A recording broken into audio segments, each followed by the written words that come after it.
The next morning Sophia woke up to see her foster parents, Peter and Victoria, doing something that left her speechless and tears rolling out of her eyes.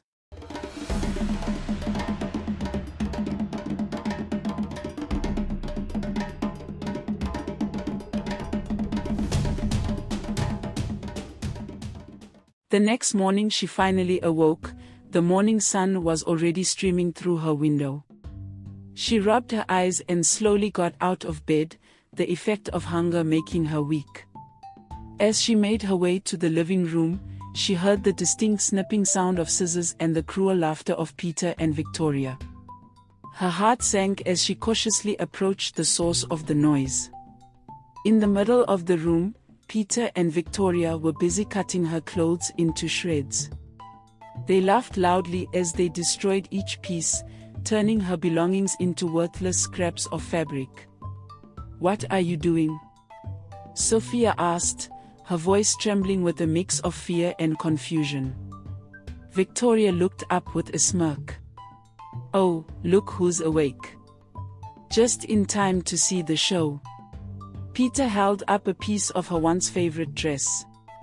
"Making some improvements to your wardrobe," he said mockingly. Sophia's eyes filled with tears. "Why are you doing this? What did I do to deserve this?" Victoria rolled her eyes. "You still don't get it, do you? You're not here to wear nice clothes. You're here to work, and nothing else. But why are you treating me so badly?" Sophia persisted, her voice cracking. "Why are you doing this to me?" Peter and Victoria exchanged a look before bursting into cruel laughter. "You didn't do anything, Sophia," Peter said, shaking his head. "You're just the unlucky one who ended up with us." Victoria added, "We needed a new slave, and you were the perfect choice." Sophia got angry. "This isn't fair. I don't deserve to be treated like this." Peter's smile vanished, replaced by an angry stare. "You think you have a choice? You think you can talk back to us?"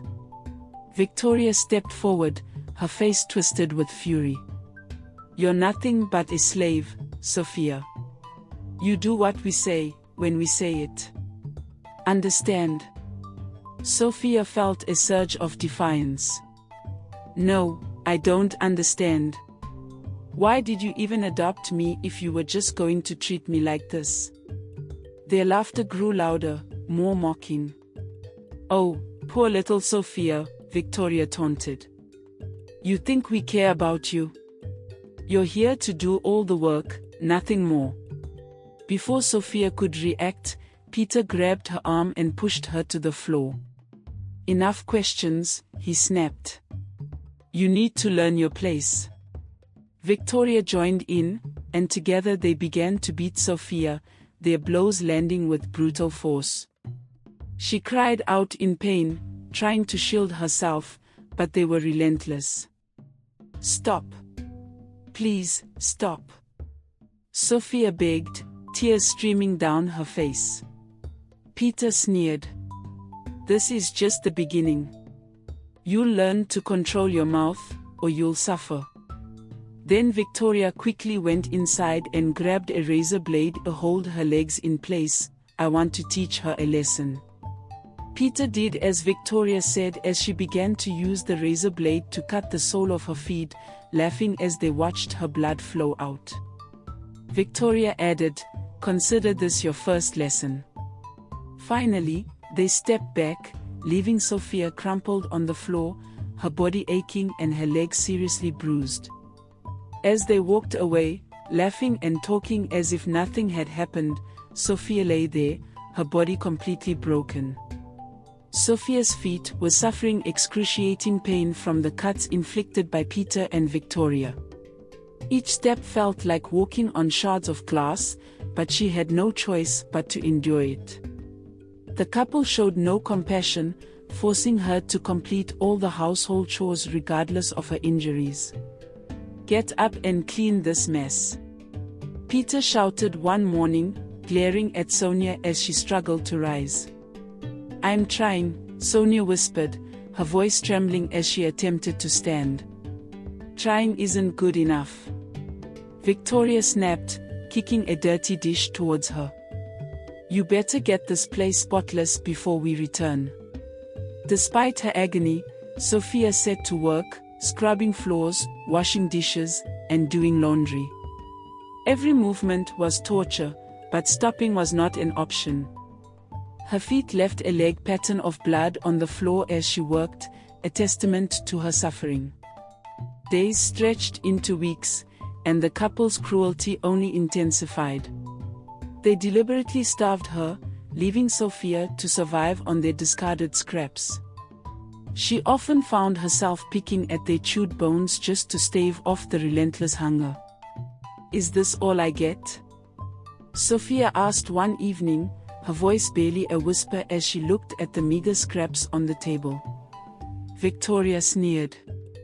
Be grateful you get anything at all. You don't deserve more. Peter added, you should be used to it by now. After all, you're just a slave. On particularly bad days, when the couple are having a bad day, they would take out their frustrations on Sophia. The beatings were savage, leaving her battered and bruised. Why do you always do this?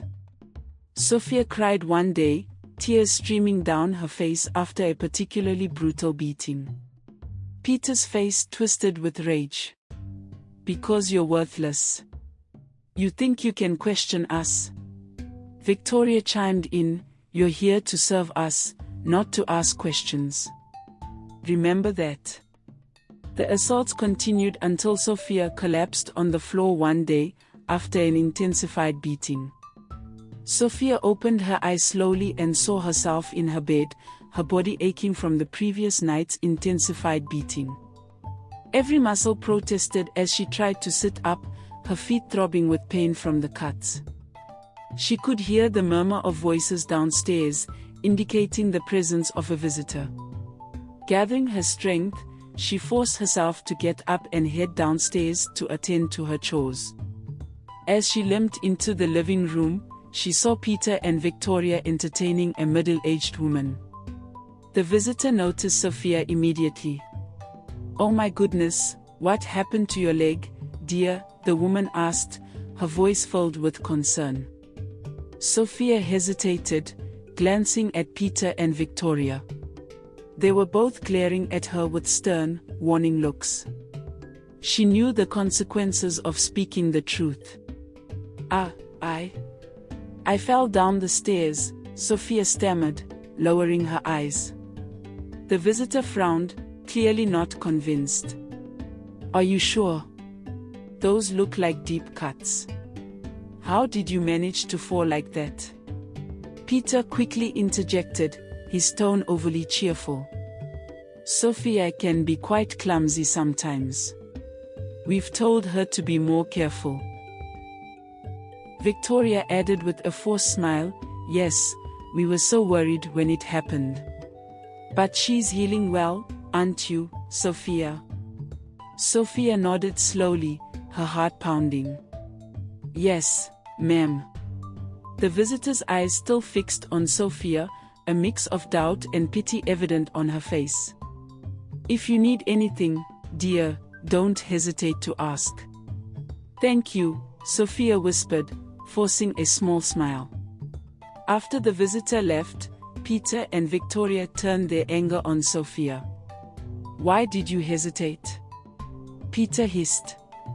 Thank goodness you didn't say anything stupid, Peter said, his voice dripping with menace as he turned to Sophia.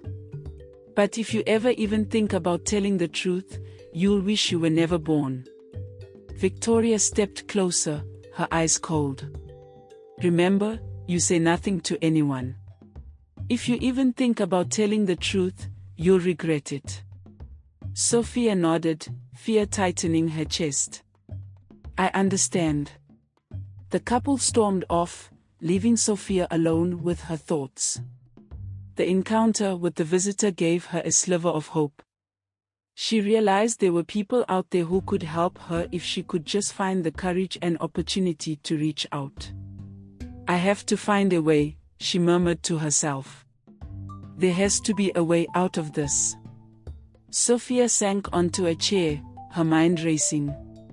She knew she couldn't endure this abuse forever. The thought of running away had crossed her mind many times, but the fear of what Peter and Victoria might do if they caught her always held her back. What if they find me, she murmured to herself. What if they hurt me even worse? I have to be careful, she thought, her eyes darting around the room. I can't let them know I'm planning anything. Days turned into weeks, and Sophia continued to endure the couple's maltreatment. One evening, while cleaning the kitchen, Sophia overheard Peter and Victoria talking in the next room. We need to be more careful, Peter said. That visitor was too nosy. We can't afford to have people asking questions. Victoria sighed. I know. But we have to keep her in line. If she talks, we are finished. Sophia was busy thinking of what she heard when she didn't notice that they had stopped talking. Victoria came out of the room and caught Sophia with her ears placed on the door.